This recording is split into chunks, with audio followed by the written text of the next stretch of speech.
What's the password? Motorcycle Diaries.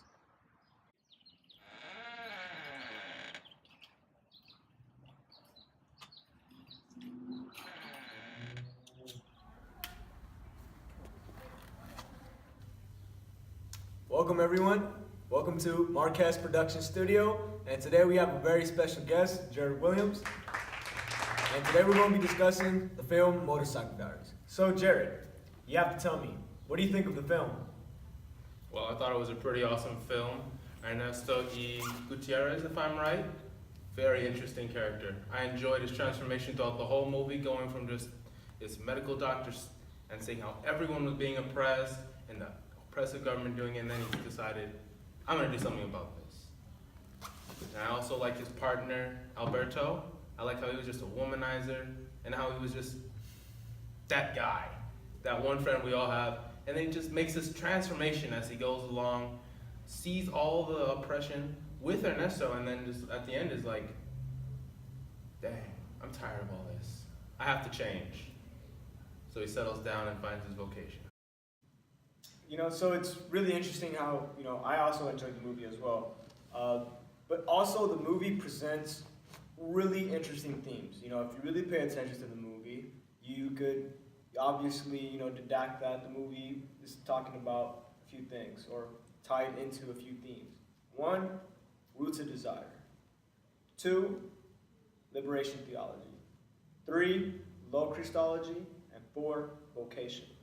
So Jared, these are, pretty, unusual words that a lot of our viewers may not know about. So could you quickly, just give us a little definition of what each of those are?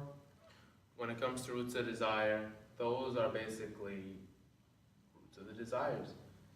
Basically where the desire's origin are or is, whether it's influenced by family, friends, or whatnot.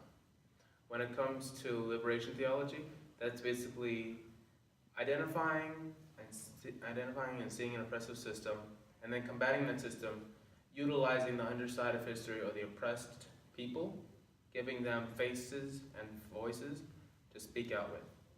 When it comes to low Christology, that's basically the study of Jesus' life before he became this holy God figure, basically before his resurrection, which can be put into other situations also. And the last one is vocation, and that's basically finding your path in life, finding your purpose. So it's really interesting how, theological themes could fit into a movie that a lot of people may say, this doesn't, sound or look like theology.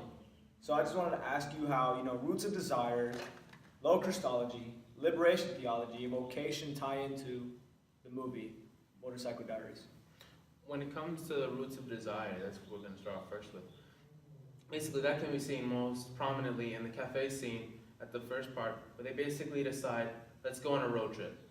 And this desire basically is caused by the people around them and their lives at the time. When it comes to liberation theology, that can most prominently be seen with the miners, and basically how they were oppressed by the bosses, and they were just picked out at random and given nothing just to do their jobs with, not even food or water, and it was such a hot day. When it comes to vocation, that can be seen throughout the entirety of the movie, how basically Ernesto and Alberto basically start off the journey having no idea what they were going to do, and then traveling the continent, and then finally at the very end, after their many experiences and just trials and tribulations, finding what they're going to do. And then for the last one, which was low Christology, I think Ernesto is the perfect Christ figure, and how he just goes on and just basically learns his purpose, even goes through a baptism by swimming through the water, and then becoming reborn again, and finding out his purpose and his vocation, and then going out to do it. So again, I repeat that it's really interesting and really cool to see how theological themes tie into movies like Motorcycle Diaries that may not have a lot of relevance to them.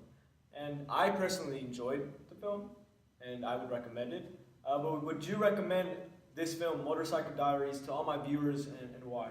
I would like to recommend it, but I would strongly recommend it to those studying liberation theology, because of just the themes you see in the movie, and just how the characters grow throughout their experience and traveling this continent. It's really, really interesting.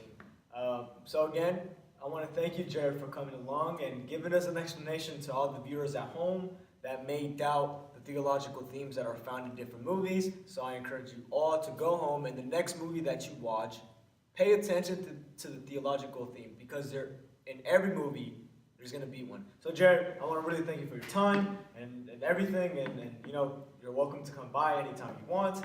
As for me, this has been Marquez Production Studio Show. I'll see you guys next time.